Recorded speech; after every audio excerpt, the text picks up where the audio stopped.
warahmatullahi wabarakatuh. Waalaikumsalam warahmatullahi wabarakatuh. Bagaimana kabarnya anak-anak? Alhamdulillah luar biasa. Allahu Akbar. Oke, mungkin sebelum pembelajaran hari ini alangkah baiknya kita berdoa terlebih dahulu. Semoga materi pada hari ini bermanfaat dan membawa berkah bagi kita semua. Amin. Amin. Berdoa mulai.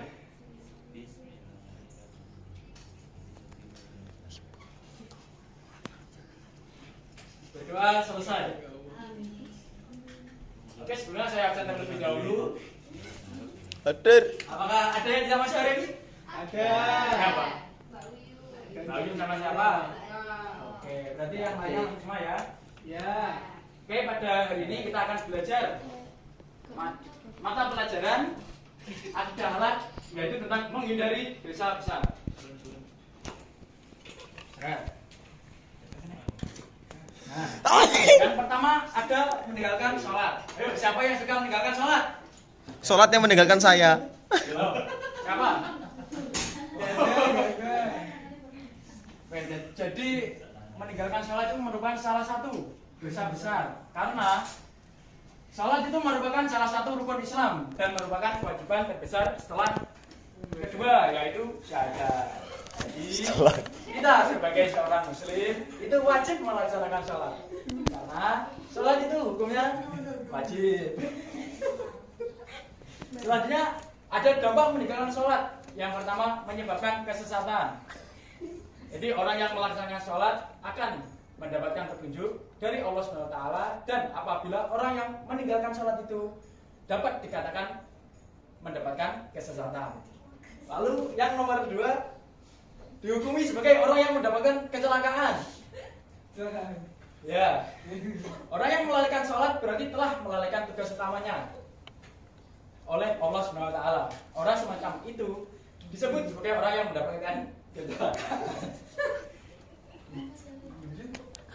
Selanjutnya yaitu diancam masuk neraka. Jadi di dalam Al-Quran itu sudah dijelaskan bahwa ada di antara penghuni neraka yang ditanya Allah dengan pertanyaan, mengapa kamu masuk neraka Sakor? Nah, karena apa? Karena dia itu semasa hidupnya selalu meninggalkan sholat. Ya.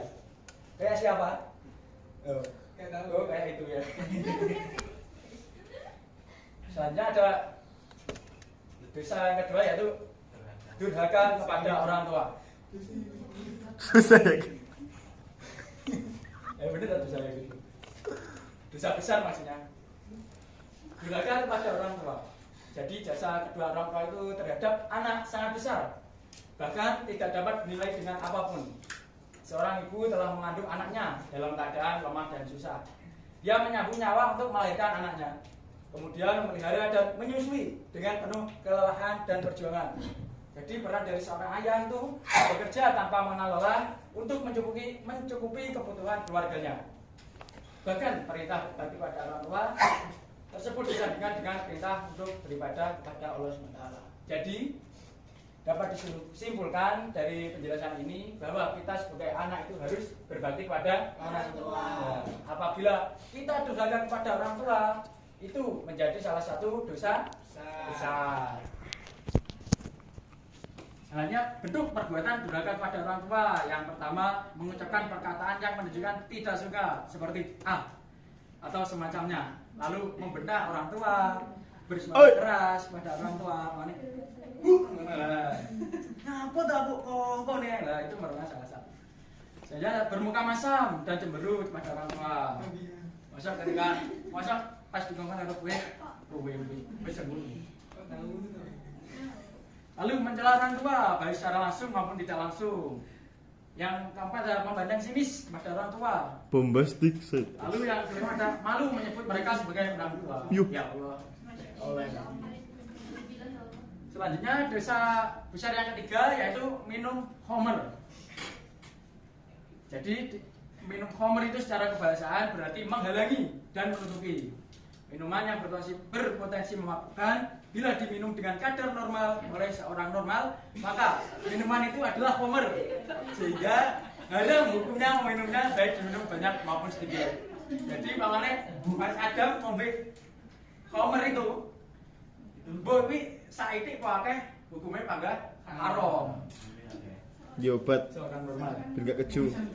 Dampak minum khamr melanggar larangan agama karena apabila seseorang mengonsumsi khamr maka akan hilang akalnya sehingga membawa dampak kepada perbuatan jahat lainnya, misalnya membunuh, mencuri, dan lain sebagainya. Yang kedua, memicu perbuatan jahat. Meminum minuman keras merupakan dosa yang paling besar dan tidak dilakukan lagi bahwa perbuatan itu merupakan induk dari segala keburukan dan orang yang meminumnya akan dilaknat. Oke. Yang ketiga, terlarang melaksanakan ibadah. Di dalam Al-Quran sudah dijelaskan tentang bahaya mabuk-mabukan yang dikaitkan dengan masalah ibadah. Karena ibadah harus dilaksanakan dengan penuh kesadaran dan ketulusan, maka tidak akan dapat dipenuhi oleh mereka yang hilang akal sehatnya. Jadi apabila pas mabuk, menjalankan sholat, itu ganjarannya gak diterima. Yang saya adalah LGBT. Nah ini tanya ini. LGBT adalah singkatan dari lesbian, gay, biseksual, dan transgender. LGBT merupakan perilaku seks menyimpang, bertentangan dengan hukum Islam dan sangat mengkhawatirkan bagi kehidupan umat Islam. Jadi LGBT ini ada singkatannya ya. Yang pertama lesbian. Lesbian itu jadi perempuan suka dengan perempuan. Maksudnya ada ikatan nafsu. Contoh. Saya gay, yaitu laki-laki suka dengan laki-laki. Contohnya kayak biseksual, yaitu orang yang mempunyai sifat kedua jenis kelamin, tertarik kepada kedua jenis kelamin baik pada laki-laki maupun pada perempuan. Mas Rizky. Selanjutnya ada transgender, yaitu orang yang memiliki gender atau ekspresi gender yang berbeda dengan seksnya yang ditunjuk pada saat lahir. Selanjutnya dampak LGBT, pelakunya akan dibinasakan oleh Allah. Jadi lesbian dan gay adalah perilaku menyimpang yang dilakukan oleh umat Nabi Lut. Jadi perilaku ini sudah ada saat zaman Nabi Lut. Padahal Nabi Lut itu sudah memperingatkan, tapi masyarakatnya itu tetap melakukannya. Kaum Sodom. Selanjutnya LGBT menimbulkan penyakit. Penyakit yang ditimbulkan dari LGBT tidak hanya menyangkut pada penyakit jasmani, tetapi juga penyakit jiwaan. Di antara penyakit jasmani yang ditimbulkan dari LGBT adalah penyakit kelamin atau HIV. Dari pembahasan hari ini, jadi dosa dapat muncul dari berbagai bentuk perilaku, seperti menjalankan sholat yang membuat seseorang jauh dari petunjuk, bersikap belaga pada orang tua yang membelakan keberkahan hidup, lalu mengkonsumsi khamr yang merusak dan menyebabkan kebiasaan buruk dan terjerumus dalam perilaku menyimpang seperti LGBT yang bertentangan dengan fitrah manusia. Semua perbuatan tersebut membawa dampak buruk bagi diri kita, keluarga, dan lingkungan sekitar.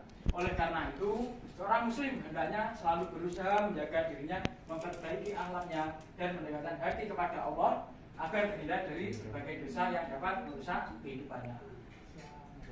Oke, selesai materi pada ini. Semoga bermanfaat bagi kita semua. Amin. Sebelum kita pulang, kita berdoa terlebih dahulu. Wal, Kafaratul majelis. Mulai, berdoa mulai. Bismillah. Subhanakallahumma wa bihamdika asyhadu an la ilaha illa anta astaghfiruka wa atubu ilaik. Berdoa selesai. Wallahul muwaffiq ila aqwamit thoriq. Wassalamualaikum warahmatullahi wabarakatuh.